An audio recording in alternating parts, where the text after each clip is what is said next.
What's good, everybody? Merry Christmas to all.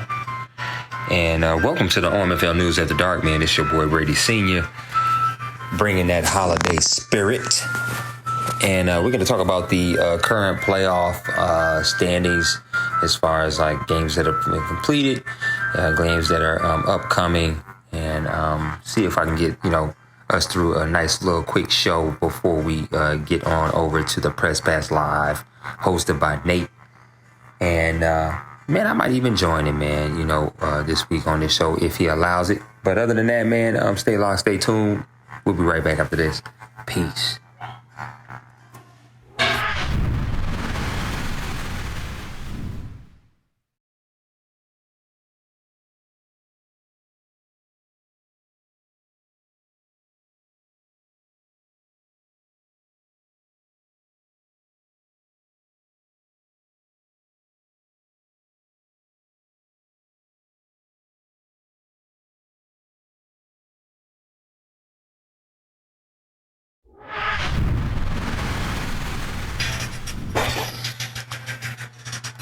All right, what's good, everybody, man? Welcome back to the OMFL News After Dark. It's your boy, Brady Sr., man. Again, happy holidays, man, to everyone. But real quick, man, we're going to talk about some playoff bracket standings right now. Looks like we have the Jaguars secure a win over the Patriots 34-20. And advance on, awaiting the other two wildcard games that I'm not sure have been scheduled. And then it looks like the Lions, the number 2 seed Lions, lost to the Cardinals 30-7. And I believe the D-Money's team was CPU led in that victory, which was a shocker. But then again, it's the AI, man. What did you expect? But other than that, man, we still got other games locked and waiting to be played. So we'll keep you posted on the goings on with the postseason. Peace.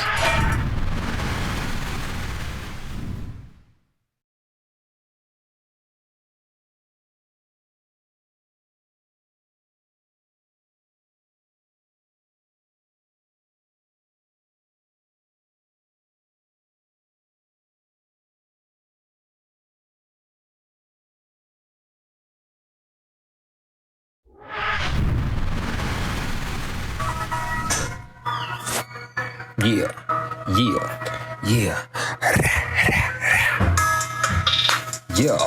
Welcome back to the OMFL News After Dark, y'all, man. Like I said, I'm trying to breeze through this. Not really a whole lot to talk about, but I would like to say, man, Nashville stands strong, man. If you guys haven't heard, Nashville was hit by a bomb of some sort today, and I guess the wee hours of this morning, and some freak accident that looked like something out of an action movie. But hopefully nobody in the families here in the leagues or nobody anywhere got too terribly injured. But I know that's going to be one of those things where the damage is done and it's going to take some time to rebuild, especially with everything going on with COVID. Come on, man. 2020. Let up a little bit, fam. Let up a little bit. But back to the game, man. We're going to talk about MVP. B. Morris, man, was able to secure the in-game MVP. And then the in-game Coach of the Year went to, I think, Penguin. Yeah, Penguin. Out there in Kansas City. Was able to lock it down with the Chiefs. But, hey, man, we'll be right back after this, man. Talk about the rest of these award winners for the AFC side up next. Peace.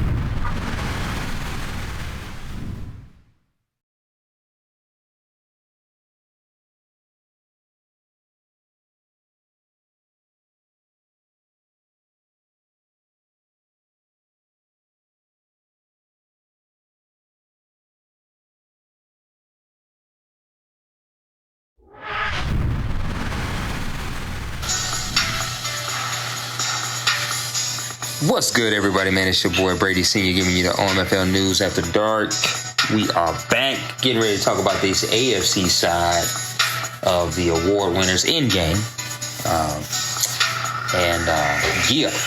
So So Offensive Player of the Year went to B. Morris. Defensive Player of the Year went to the Chiefs with Samson Ebekam. And then Offensive Rookie of the Year went to my boy B. Morris for his third award of the season. Then the Defensive Rookie went to Juwan Roach out of Kansas City. And then the Best Quarterback, Patrick Mahomes, out of the Chiefs, won that award. You have B. Mo secure the Best Running Back in the league. Of course he did, man.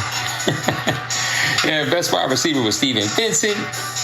Best O-line went to Schwartz out there in Kansas City. D-lineman, of course, still went to Samson Ebekam out there in the Chiefs. Linebacker went to Von Miller in the Broncos. And DB went to Harrison out there in Cleveland. Massimo stand up. And then, man, my boy, Josh Lambo in this mother. Done it again, bro. He done it again, y'all. Back-to-back Kicker of the Year awards, bro. I mean, go ahead, man. Lock him in. He will be a living legend. We'll be right back, man. We're going to talk about the NFC side, man. And, man, we might be out of here. Peace.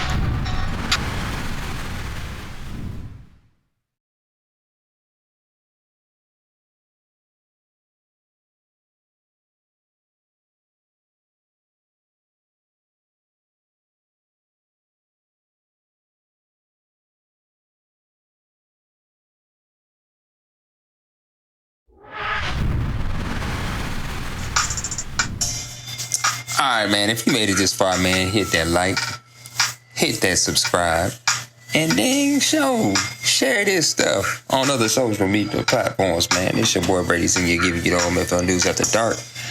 Right before my boy Nate gives you the Press Pass live right after my show. But, man, we do this every week. It's the grown folk community. OMFL, always live. But, hey, man, we'll be right back after this. Yeah. Peace.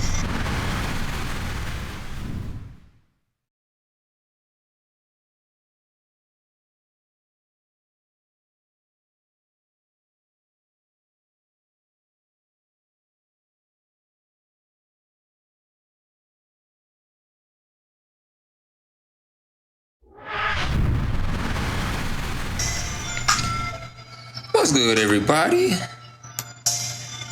It's your boy Brady Senior giving you the OMFL News After Dark, and man, we up out this piece. I'm gonna give you guys the NFC side of the award winners real quick, and then we gonna send this bad boy right over to my boy Nate for the Press Pass Live playoff edition for season 93. We rolling, y'all. But anyway, let's go ahead and get right into this. We had McLaurin win the Offensive Player of the Year from Washington. You had Wagner win Defensive Player of the Year from Seattle, from the Seahawks. Then, of course, Offensive Rookie of the Year went to Bramble out there in Chicago. Then you had Defensive Rookie of the Year was Doug Glenn out there in Detroit. He was followed right there by Quentin Derby, but Glenn was able to edge him out for Defensive Rookie of the Year. Best QB went to Jones out of the Giants. How does that happen? I mean, my boy missed like 4 or 5 games at the beginning of the season and still came back and slashed y'all. Anyway, running back goes to Ezekiel Elliott out there in the NFC. And the Cowboys there, yeah, wide receiver, again, McLaurin, locking down the receiver spot. Offensive lineman went to Martin out of Cowboys. Man, he had 4 dudes on the offensive line for awards. Chase Young, my boy out there in the Deuce, was able to secure the Defensive Line Player of the Year from a football team. And then you had Wagner, again, linebacker for the Seahawks. DB of the Year went to Glenn out there in Detroit. And then the kicker, man, was Matt Prater, whatever. Matt Prater it is. He was able to lock it down for the kickers on the NFC side. Man, that's it for me, man. I know this probably took a little bit too long, but whatever. But this is your boy Brady Senior, man, giving you the OMFL News every week. Thanks for your time, man. Thanks for your time, fam. Peace, y'all. Yeah.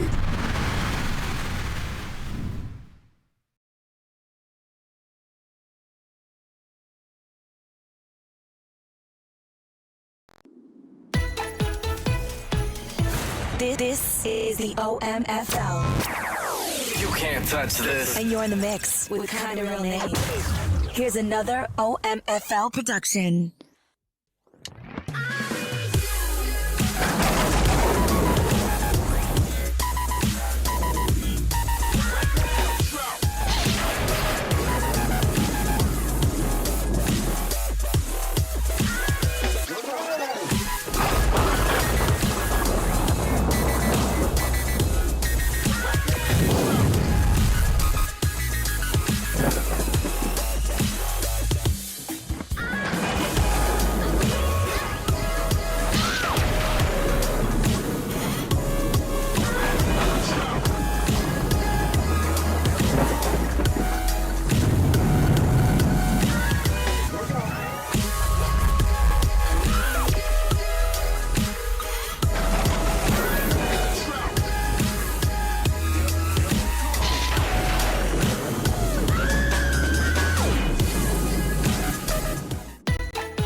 You see, this is why you've got to remember to turn things on and to turn things off. And Nate didn't do that. So Merry Christmas Part 2 for all of you. I hope that you're getting some time off and enjoying some time with your family and friends and getting a chance to relax and kind of hit the reset button.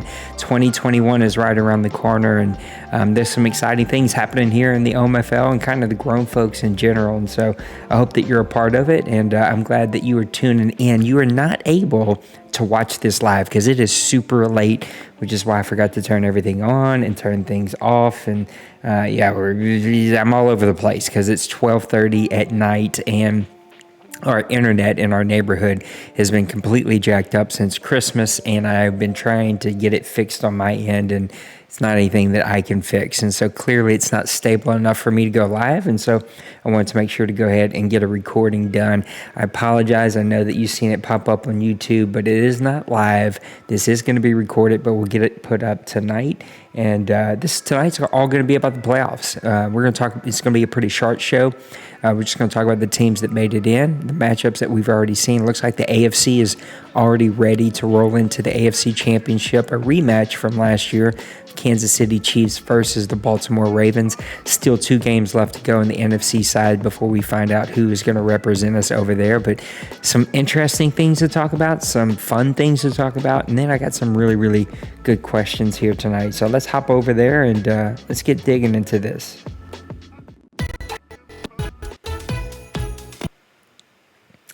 All right, man. It's time for the playoffs, and I can't believe that we're kind of already here, and it's that time of the year. Let me see if I can scoot up a little closer here, sit up like I got half a sense, but. Man, we got some good matchups here. Let's look at the Dolphins and Chargers. So number 1 seed was the Kansas City Chiefs. They got to wait a week, and they got to wait for the winner of whoever kind of the lowest seed that came out here. It ended up being the Jaguars, and we'll talk about that game in just a bit. But the Dolphins made it as the number 2 seed. Chargers sneak in as the number 7 seed. The Ravens and Houston Texans match off in a 3 to 6 seed, and then the Jaguars hosted the New England Patriots in a 4 and 5 matchup. And these are some really good games. This one was really, I think, a bit of a shocker from the sense of the Miami Dolphins, who've played really good football all year long, were able to stop the Chargers from doing what they do really well, but the Chargers still had a really good game. Not a ton of turnovers. I mean, we're still talking about 3 turnovers. So if this were the NFL, you'd be like, oh my God, that's a lot of turnovers. But in the OMFL this year, that is not a lot of turnovers. For Madden 21, that's not a lot of turnovers, as we have seen those skyrocketed numbers go up. But there's some crazy things that happened in this game. Tua Tagovailoa had a pretty good game, 2 touchdowns, 1 interception. He was 19 for 26 for a 117.1 QBR, which is really good. No sacks of the day, so that offensive line really able to protect him from those really good defensive ends that the Chargers had. Herbert struggled, and this is the shocker for me because This is what the Chargers do well, right? This is what they do is they come as a passing attack. They'll spread you out, and Herbert can spread the ball all around the place. This is a very, very good quarterback. But Colin's not really playing up to his potential yet. And I think we'll see more of that next year as Colin gets to kind of hit the reset button, especially with some stuff that we'll talk about a little bit later. But no touchdowns, 2 interceptions, 221 yards, and 2 sacks on the day. But here's the shocking part of this game is the Chargers ran the ball really well, 6.9 and 7.3 average. And it's like, why didn't you just slow the game down, adjust your game plan, and just keep chewing the clock? Because he did a pretty good job on defense, 22 for Matt Breida, 93, 2 touchdowns. But, I mean, this guy was averaging, 5 yards a carry throughout the season. So this was a pretty decent game for the Chargers. Just keep chewing the clock. But that's not what Colin does. He likes to spread you out and pass the ball all around the place. Keenan Allen, 7 for 93. Devontae Parker with a big day, 8 for 164 and a touchdown. And then the defense really just got all over the place. Again, you've seen 1 sack from Christian Wilkins and 1 from Raekwon McMillan. And then 3 interceptions, 1 from Murray for the Chargers, and then Sherman and Stewart each got them 1 for the Miami Dolphins. So big win. It really was the Chargers defense and then the special teams. As you see, Stephen Vincent here had 4 for 177, but a long of 101 yards and a touchdown. So special teams and defense pretty much did their part to keep the Chargers in it. Just wasn't enough as the Miami Dolphins really had the firepower to outdo them this year. You're not going to see it on the screen here, but we'll move over to the Baltimore Ravens and Houston Texans. This one came with a little bit of frustration, I think, and if you look at the initial numbers, you'll kind of see why. I mean, this was a 2-0 game after the first quarter. Offensive explosion in the second quarter. The Houston Texans take a 19-15 lead, and then the Baltimore Ravens just kind of hit the brakes on the game and really, really slow the game down. And when you see some of these stats, they're going to be a little off-putting at first, but then if you just kind of recognize the flow of the game and that overall his stats are not that bad. Deshaun Watson, 169 passing yards, 2 touchdowns. This is really good, a QBR 145, but he was only 8 for 13. And this is a trend, and we're going to talk about this a little later in the show with some of our questions, but this is a trend that has been concerning to me as some of our top teams are just not passing the ball that much. They're passing the ball 14, 15, 12, 16 times a game. They're not getting into the 20s plus, and they're just running the ball 20, 30 times, as you're going to see in this game. J.K. Dobbins, 34 for 154. That feels yucky. I'm just going to be honest. It feels yucky to me when I see it. That's just not a number that we see anymore. I mean, he was, if my math is right, he's technically in the number here because I think, would it be 7 carries would be, 7 carries would be 10%. So it would be 14 carries. So no, he was way over the 80-20 rule here by a whole lot. I did the math backwards in my head. I only got the 10%. No, that's not right. 10% is 3.4. 20% would be 7, right? 3.5 and 3.5. So yes, he was in it. Yeah, I'm not wrong. Okay, well, I don't know. It's 12:30 at night. Who cares? But either way, he was barely inside with the 8 rushes from Mark Ingram. That's just a yucky number that you kind of just don't want to see all that much. Marquise Brown, 5 receptions, 101 yards out of the total 221 that Lamar Jackson had on the day. So big day for Hollywood Marquise Brown. And then looking at the defense, this is what the Ravens do, right? 1 sack from Campbell and from Harrison. Duke, I'm not even going to try the last name because I'm just going to embarrass myself, ended up having a sack over there. And then 2 interceptions from the Houston Texans, and Nipple will do that. He will turn the ball over through interceptions, and that will come back to haunt him if he doesn't kind of get that figured out. Everything else looked, pretty normal here. A big victory there for the Ravens as their passing offense and running offense, 36 carries. That's just some crazy numbers. Then the Jaguars come away with an at-home victory for a first-round victory for Brady and his Jaguars, 34-20. This game was really about Dyson. 254 passing yards. He had a long of 50, only one sack, 82% for a QBR of 113. And then Worthington, I think they gave up, pretty decent amount to go out and get him from the Green Bay Packers. There are rumors that he's going to get cut or not re-signed. I'm not sure where that stands, but terrible day for him. One touchdown, 4 interceptions, 310 passing yards. He did have a long of 81, but 4 sacks on the day. He was 13 for 35, which is really not what Bloop's game is all about. 20 rushes for Ben Morris, 103 yards. Justice Hill, 6 for 85, which is a big number for the backup running back. And if the backup running back's getting those kind of yards, it becomes really difficult.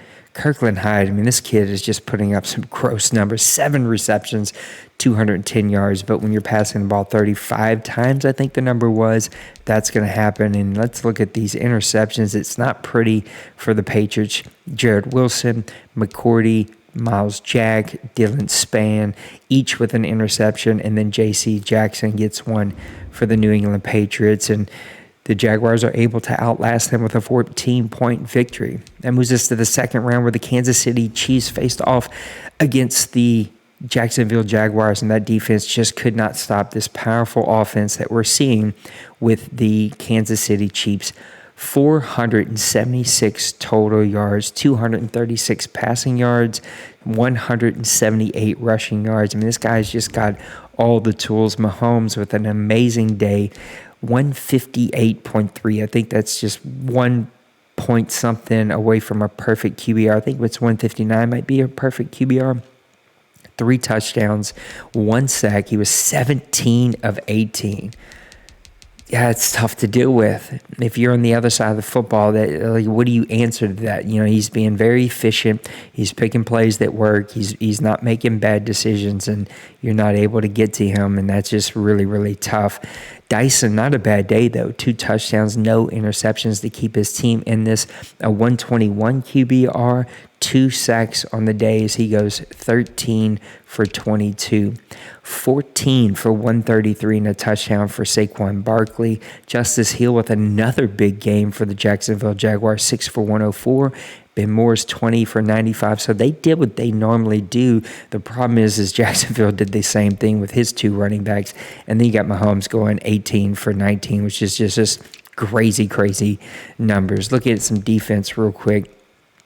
Ichabod, sack leader in the OMFL, would have, I think we have to look at the stats, it probably would have broke the NFL record. Josh Allen got him 1, Frank Clark got him 1, and then no interceptions from any of these quarterbacks. They played outstanding football, so tip of the cap to Mr. Brady and his Jacksonville Jaguars. That's a really good game from him.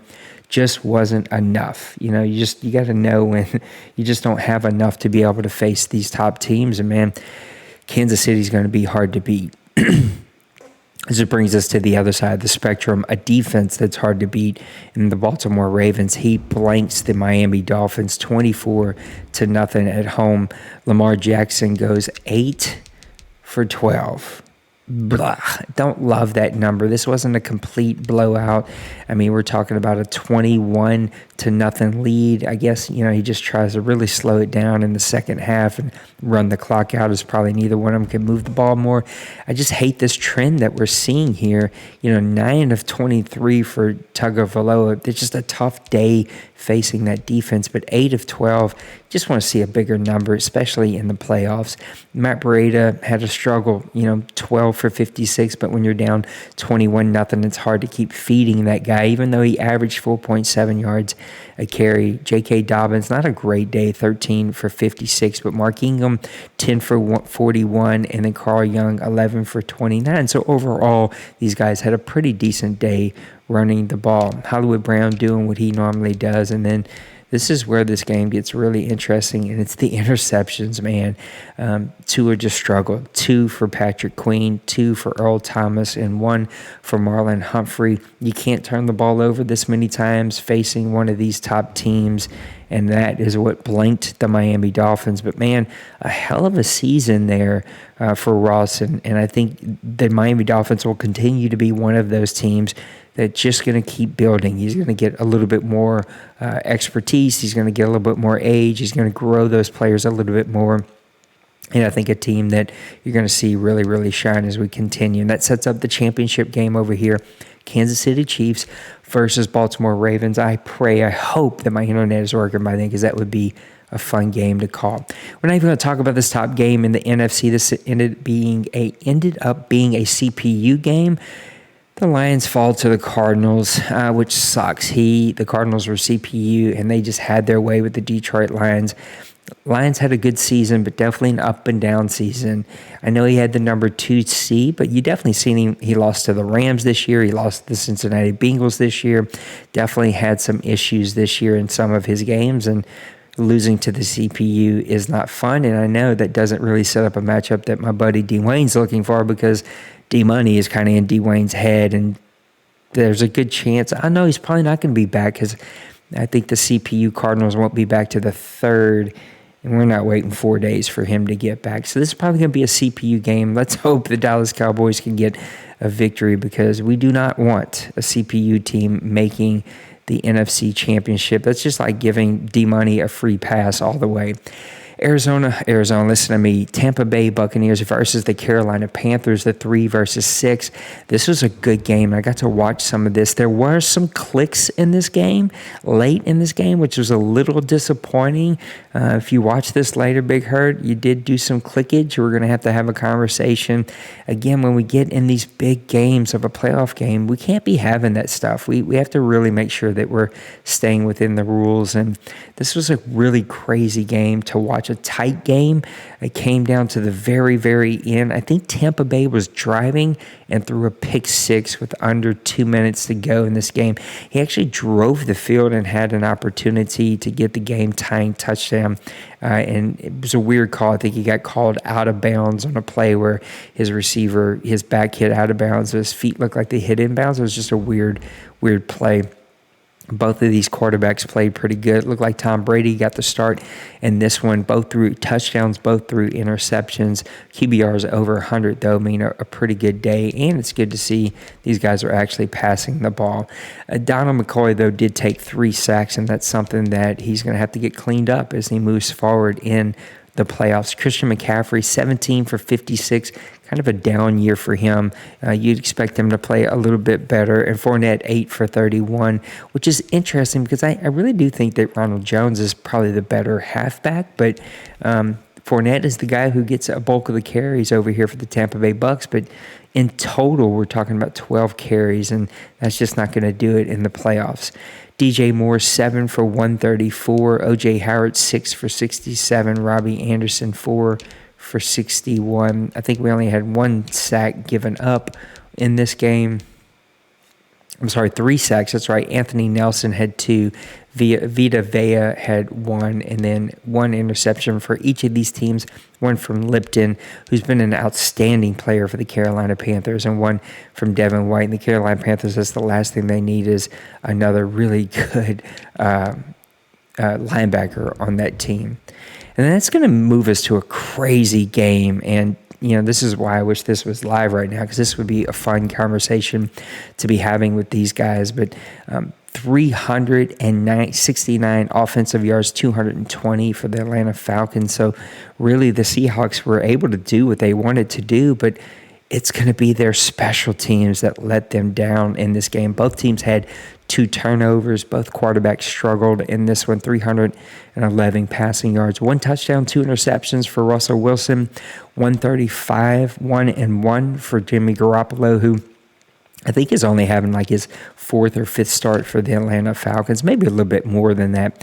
Nyheim Hines with an outstanding game. I don't know who sent him to the Atlanta Falcons, but screw you, man. Thank you for doing that, man. I'm going to match up against this guy's a matchup nightmare. He can bust a long run anytime he wants. 9 for 77 and 8.6 average. Chris Carson struggled with 14 for 49, a 3.5 average. That's going to be hard to really move the ball and make things happen.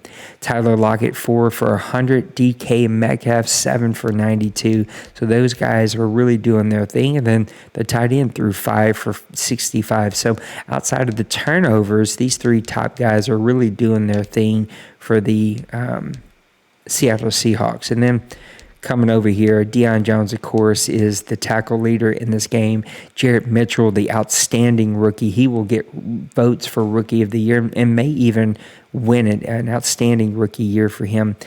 Deontay Fowler with 1 sack, and then Darrell Taylor with a sack, and then a couple of interceptions here. Devin Royals and Keanu Neal for the Atlanta Falcons, and Jaquan Bowman with an interception. But here's the part I really want to draw your attention to.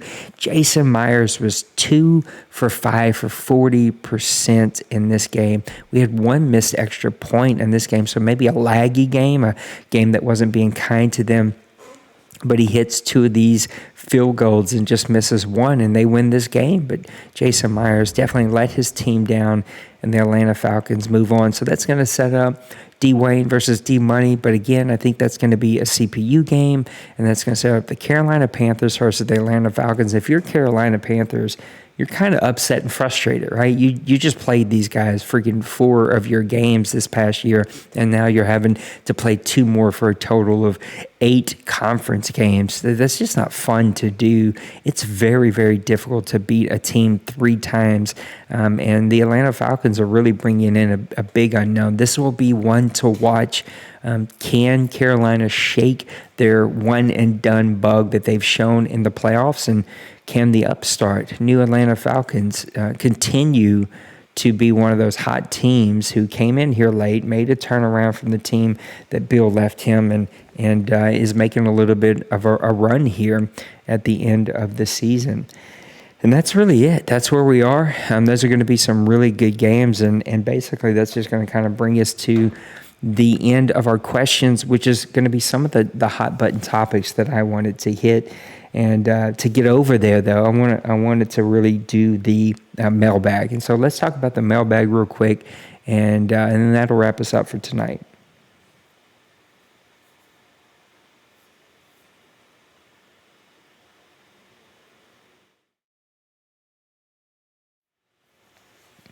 There we go. I knew that it would play nice for me.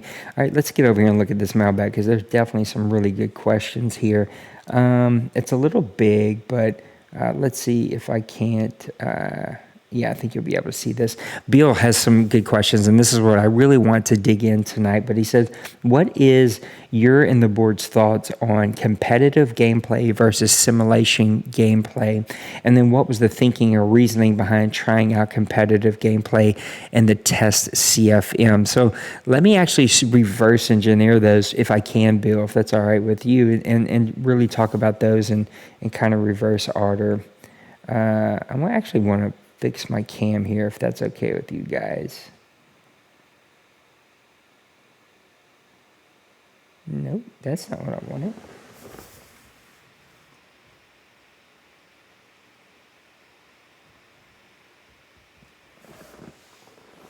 There we go. That's much better. Sorry about that.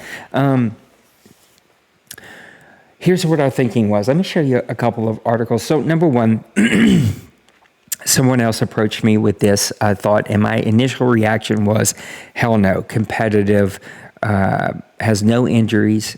Competitive has no penalties, and it's just kind of made to where all of that stuff goes away. And as a sim football league, we can't give up on that. I'd be willing to give and take a little bit in that, but I wasn't willing to give in and no injuries. That just would be a big no-no.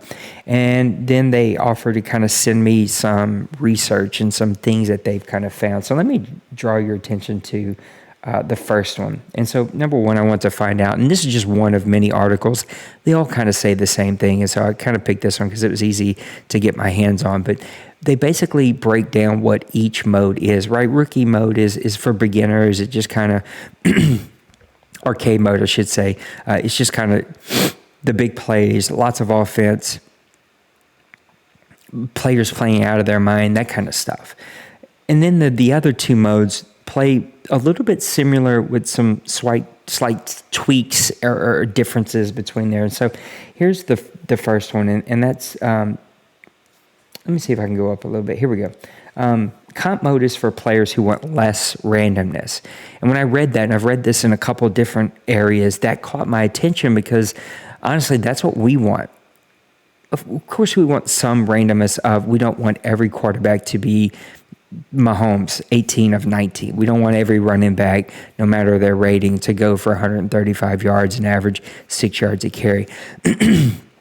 We don't want every receiver to put up 2,000 yards receiving. So, of course, we're not saying that there should not be some playing true to ratings, but what I didn't understand is that with Sim, they introduced this idea of random things happening. And so these are the games where you show up and your team plays nothing like they expected them to play or how they played in the past, and one game is completely different from another, and all of a sudden your quarterback completely loses it and just randomly starts winging it all over the field, and a guy is had a 70 overall quarterback for this year. I know exactly what that feels like. My guy's just been just randomly, just like feet set, right, read, sell the past 20 yards, and, it's being intercepted. So sim mode actually introduces a little bit of randomness to mimic kind of some of the weird things that you see in the NFL every single Sunday. And comp mode actually takes that randomness out, which is not something I understood about comp mode. And it makes the game play truer to the ratings of the players that you have, which is why when you play a just head-to-head game online, they're going to be in comp mode. It takes out the randomness, and whatever your team is rated, whatever your players are rated, they're going to play more true to those ratings. And that's something that really was a check mark, a big check mark for me, and a new lesson learned for me. The other one is this idea of consistency, which is what we're ultimately looking for. Of course, we want a chess match and we want rules in play, but when it comes to the side of sliders and moving things around and constantly adjusting with every new update, the idea is to find a consistency in gameplay so that the game feels consistent. So now you can build your team to fit your style as compared to the gameplay, as what we have now, where you could show up and the game plays completely different from advance to advance, from update to update, from week to week. You never know what your team's going to do, and it makes it very hard to aim for some steady sliders that bring a consistency, and comp mode does that. So a couple of the things that it had to overcome for me, number one, were injuries, which we quickly found out are a very real thing. And there's actually a new thing that we'll talk about that I've learned with the injury slider in comp mode that I actually really like. And again, I'm going to make a little pitch here, but I'm probably going to make a video later this week with a bigger pitch, depending on what decision we make. So we had to overcome injuries. We found out there was injuries. We played around a little bit with it. The second thing that it had to overcome for me was, where do we stand on gameplay? How does it feel? Do players react? Do they play truer to their ratings?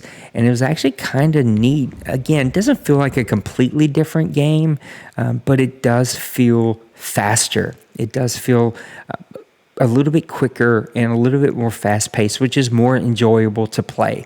A couple of months ago when they slowed the gameplay down and you could pick, right, we all thought slower was going to be better, but you need a little bit of speed, a little bit of rhythm to kind of get into the flow of the game, and I think it just makes for a better experience. Let me see if I can take you over here and show you a couple of things that that we were playing with and that we figured out.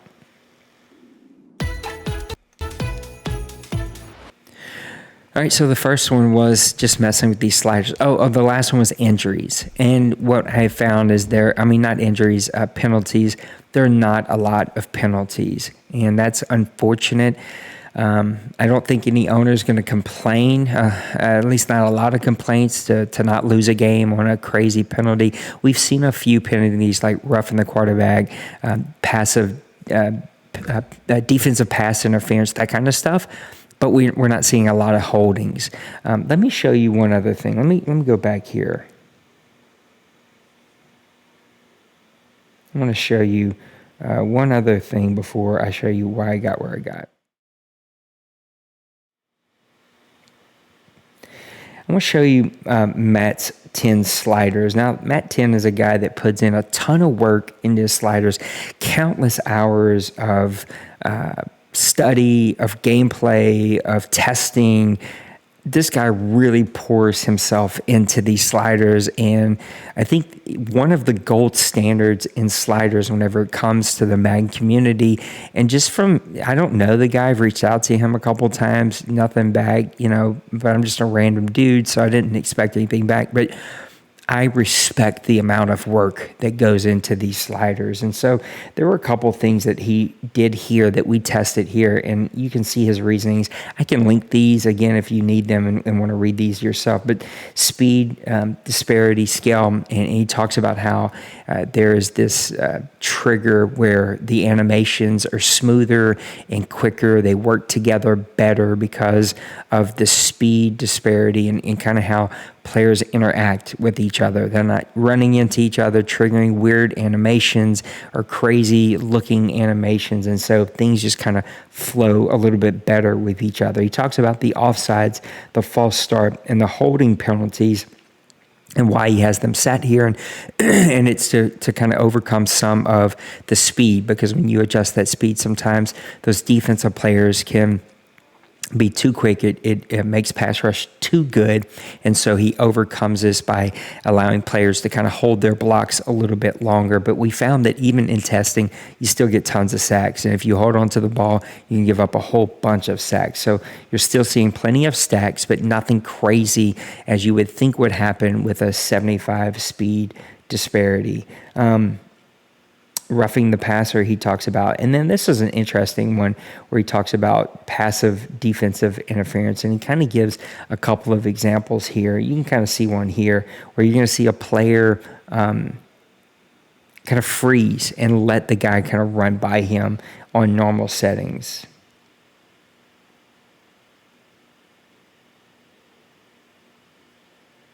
I think that's going to be jittery for y'all.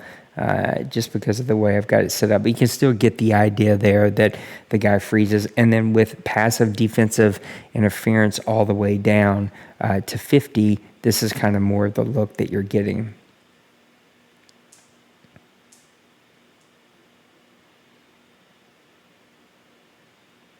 And so there isn't quite the freeze. And though he's burnt and he gives up the slant, which happens, right?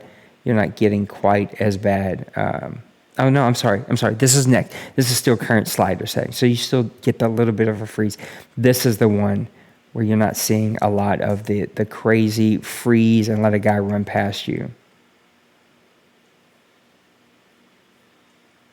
And so you can see that the DB kind of followed that play a little bit better, but you're still getting some pass interference calls.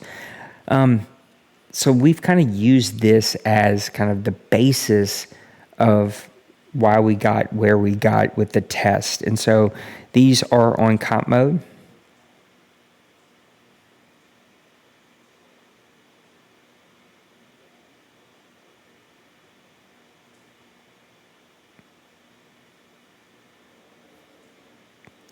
Figures. This thing is reconnecting. Hold on a second, friends. Apologize for the crazy pause. My MacBook is it's not loving what I just tried to make it do.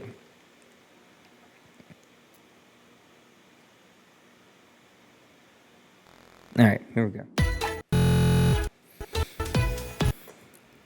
So after a bunch of testing, this is kind of where I'm starting to settle in here. QB accuracy at 48. This allows, really good quarterbacks to still stay really accurate, but, a 70 overall is not going to be pinpoint accuracy.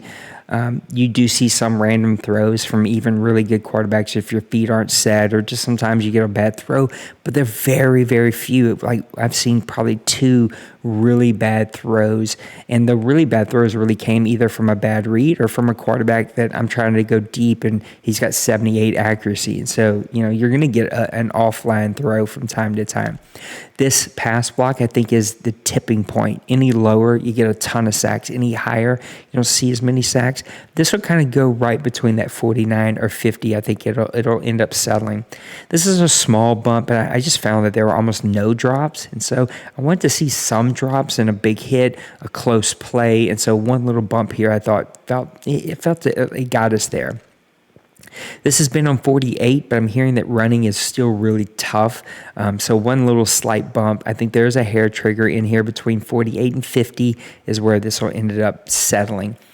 With comp mode at 48, because they play truer to their ratings, you don't see a lot of fumbles, and this will allow us to get some fumbles from time to time, but nothing crazy as you would think, because this is normally a setting that's at like 25 or so. Pass reaction at 48 feels really good. They're not crazy reacting, but they will make a play if the ball is near them. Interceptions at 30. Here's the thing about comp mode. Players play close to their ratings. As if you throw it right to them, they're going to catch the ball. I'm trying to lower this. This probably will even end up being around 25, somewhere in this 25 to 30. Matter of fact, I'm probably just going to go ahead and make that change right now so we test.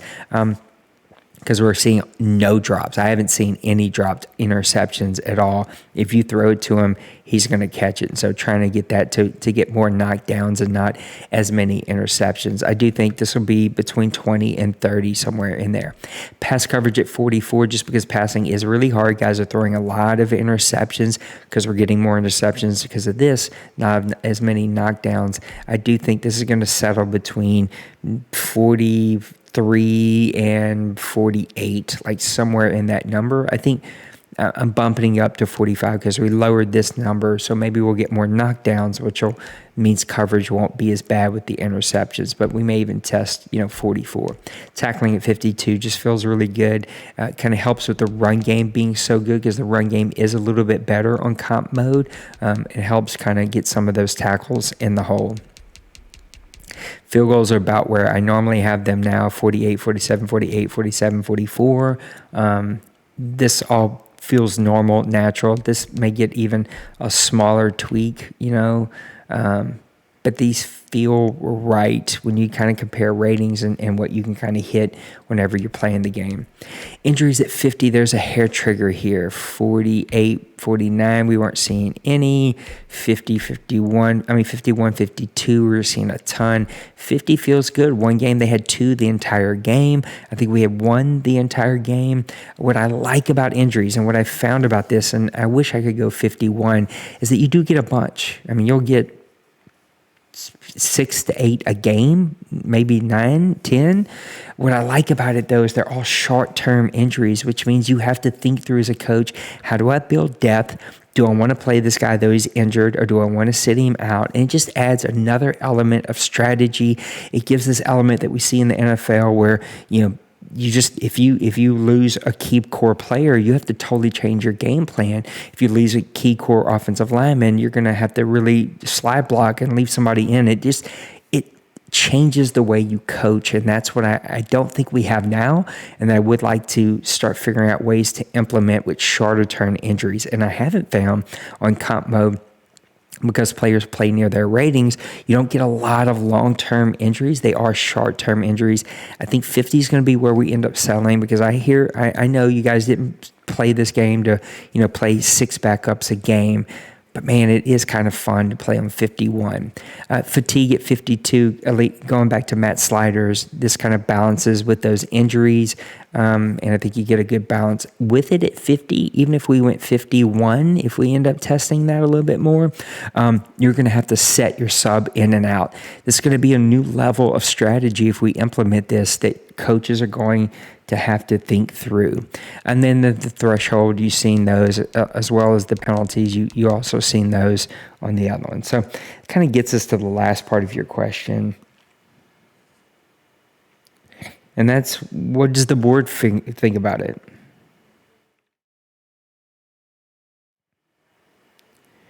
And the honest truth is, I don't know. I don't have a ton of support for it right now. I don't have a ton of pushback either. I think guys are just really busy with the holidays and real life going on. So I don't know how the board feels.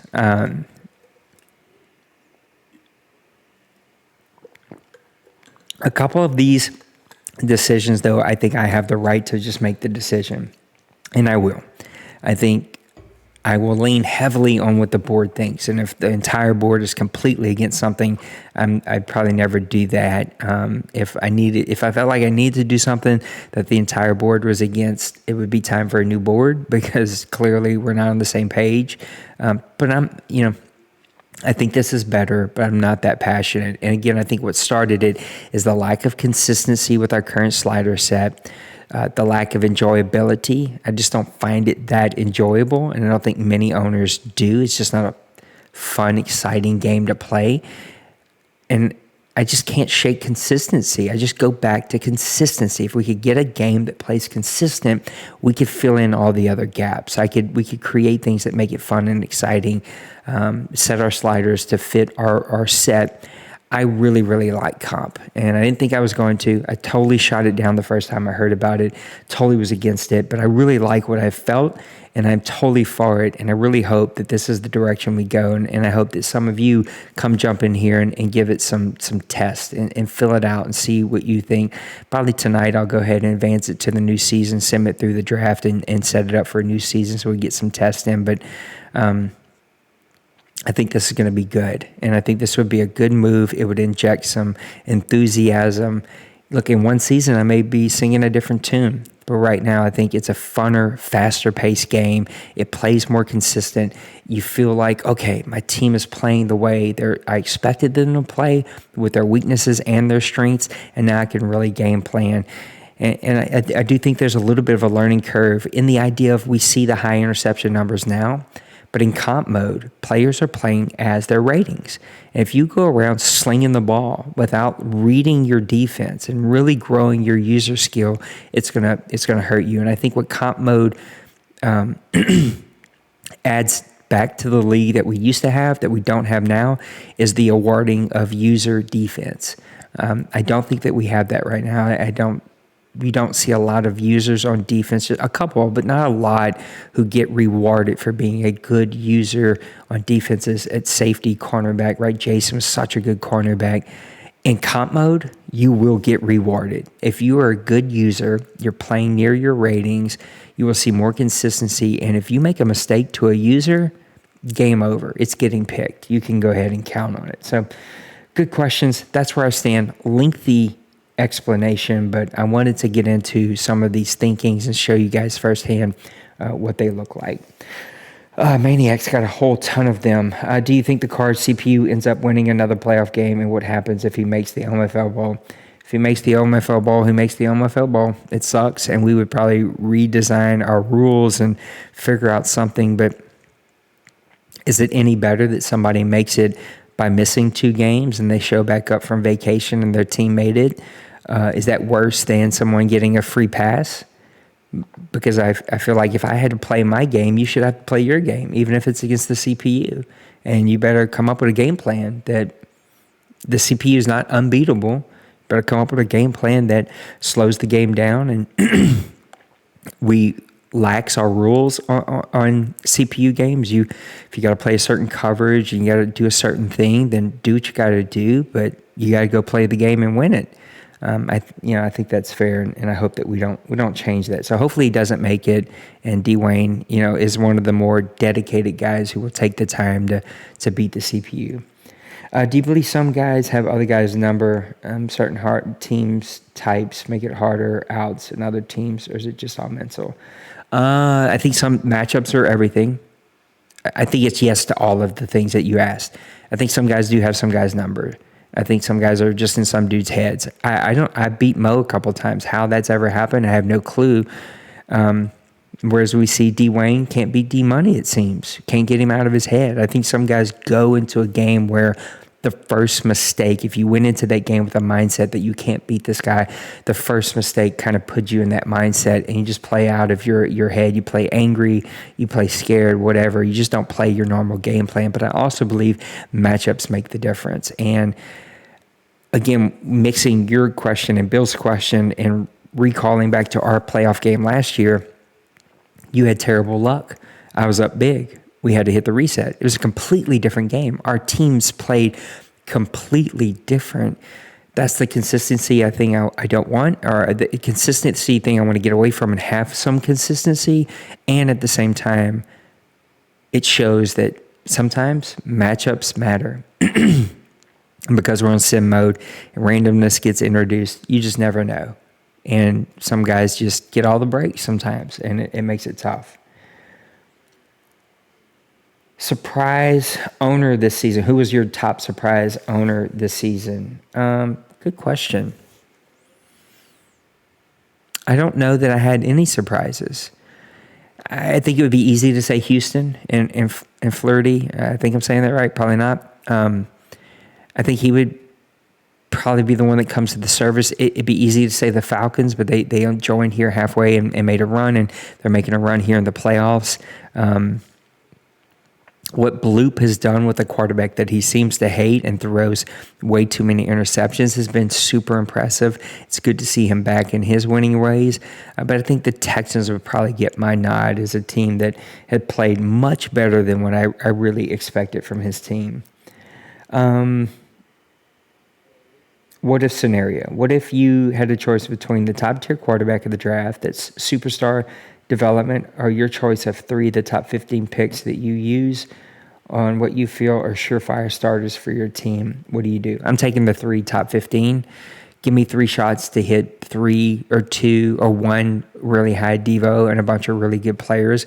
Give me that any day of the week. I do think you have to have a good quarterback to win this league, but we've seen if you can build a really amazing defense and a really great, strong run game, you could get by with a subpar running back. I think what hurt my team this year is the defense got gutted, and I just lost every single linebacker except for 1.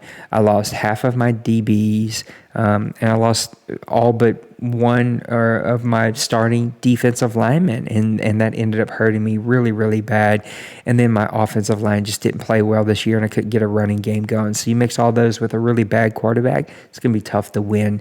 But again, I think if we make the move, you'll see more consistency, and that could change kind of in the long run. So good questions there. Let's go down to Kobe, and I think this is going to be it. And I'll do a quick refresh after this to make sure. But he says, which 2 owners in the entire league would make for the most entertaining game? I guess we're talking about like OMFL Bowl, or maybe just game and period. Good question, because we've seen some really fun matchups. I think if we found some consistency in gameplay, and Rob was able to build a team to fit his strong set, his skill set, him and Penguins would make for just a buddy matchup. That would be a fun game to watch.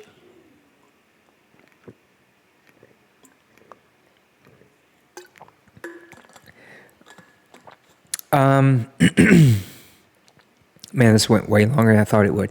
I would say, man, that's some good questions. Penguins versus Mo would be a good one. Dwayne versus the Ravens would be a fun one. 2 defensive guys. I think that one could get out of hand if Baltimore turned the ball over a ton.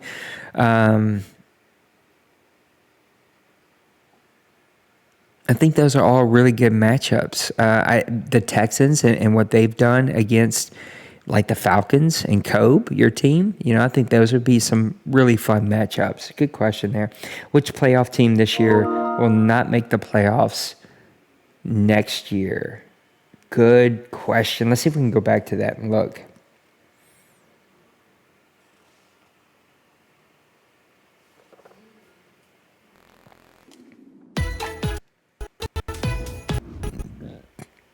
All right, you guys got to give me a second here. That's a good question. I think the one that comes right off the top of my head, the Seattle Seahawks. Oh, crud. Wrong one. That's the test franchise. The Seattle Seahawks. I think they could be a team that doesn't make it next year. D-Money's going to be back.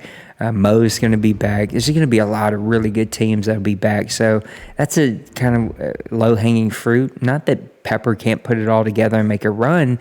I just think Pepper's his own worst enemy in his own head. And that's not a shot at him. Until he can overcome that, that's going to be a team that would not surprise me if they don't make it. One of these NFC South teams, I don't think will make it. I don't think we'll get 3 teams in next year. I think my team will be better, especially if we switch, play more consistent. Kobe, you're going to be around for a year. There's going to be some fun matchups in the NFC South.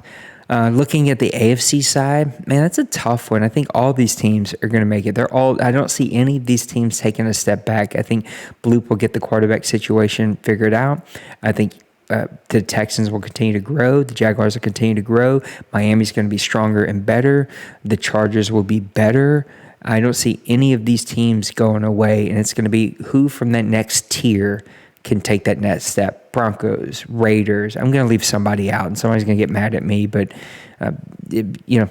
which of these teams can take that next step? Step in the Cincinnati Bengals, right? Like can step in there and play with the big boys. I think it's a much wider picture in the NFC than the AFC. I think these are the top teams you're going to see a lot of as we continue to progress here in Madden 21. Let me do a quick refresh.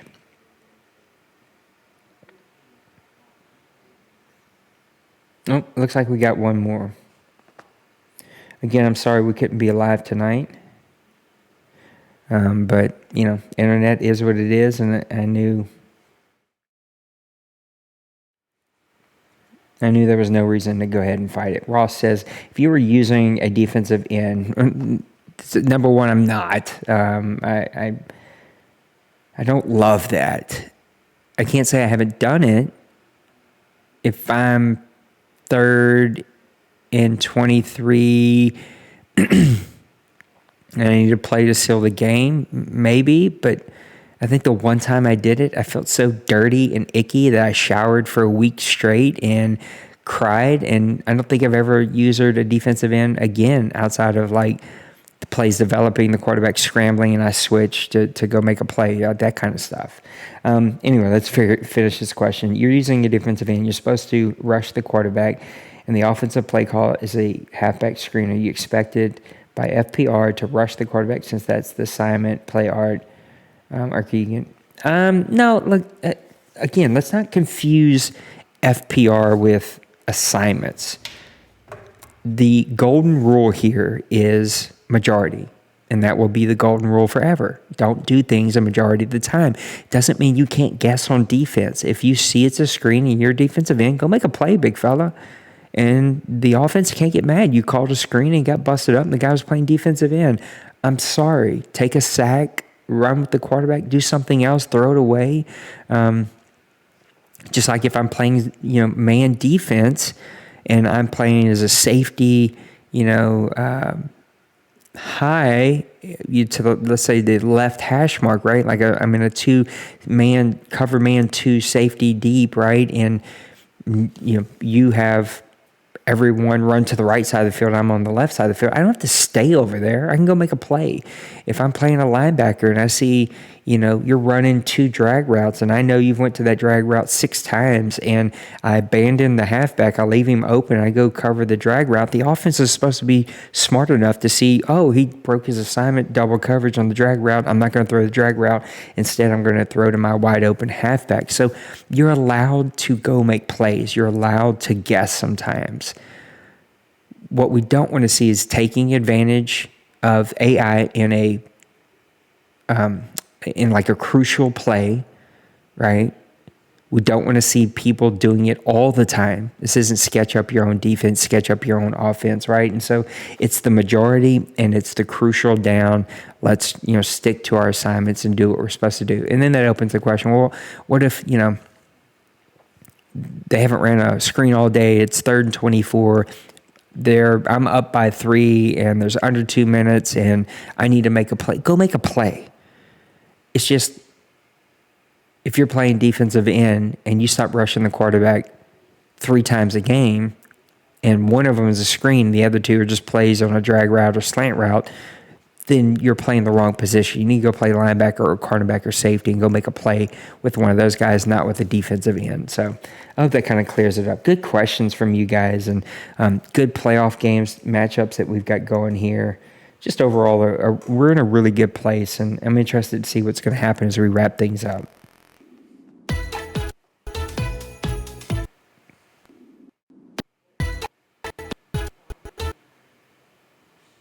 All right, that's going to kind of bring us to the end of our show here. Thank you again for hanging out with me, watching this already pre-recorded. I apologize that we could not go live. That was kind of out of my hand. I got to give them a call in the morning, and if you ever messed with any kind of internet company, you know that that's always a pain. Really good spot in the playoffs. A lot's going to happen over the next 24 to 48 hours. I think if awards are not already up, they will be up. The all-in-one thread will be up. The graphic will be up. I've got a lot of work to do tomorrow. I got a lot done today, but I'll get a lot done tomorrow, and we're turning the corner. We'll start getting the sportsmanship awards up. We'll start doing all of that fun stuff that we got to get done. Incentives will drop, and we'll start getting you guys to send your incentive awards in. It's just going to be a lot of really fun things. So I hope that you guys take advantage of where we are kind of as a league and a community, and that you really, find a way to plug in and be a part of what we got going here. So Merry Christmas to everybody. You're going to see this, because next week it's going to be the new year. So you're going to see a couple of new layouts after the new year. This will be my last week streaming with the Christmas theme, and then we'll put it in the back burner. Start showing you a couple of the other new themes that we have. If you don't watch PUBG, come hang out with us and watch some PUBG, man. These are a lot of fun. There'll be a new layout for PUBG, a new layout for my Madden games. We'll keep the Hex one, the one that you normally seen for Press Pass Live. That'll still be the Press Pass Live overlay, but all of the other things that I stream are going to get new overlays. So I hope you're enjoying them. Help me out. Give me some likes and some shares. Leave some comments about the show. Give me your predictions as you think what's going to happen here and how these going to play out. I think we're working towards a Dallas, Kansas City OMFL Bowl, but it won't surprise me if the Ravens have an upset, or we see the Falcons or even the Panthers make a couple of upsets here. But D-Wayne is still kind of the big guy there, especially with D-Money out of the picture. So until next time, guys, I'm praying blessings over you. I thank you for paying. What's the word I'm looking for? It's 1:20 in the morning. I got to go to bed. I thank you for hanging out with me is what I was trying to spit out of my head here. And thank you for being with me. So have a great rest of your week. We'll see you next time here on Press Pass Live. Peace.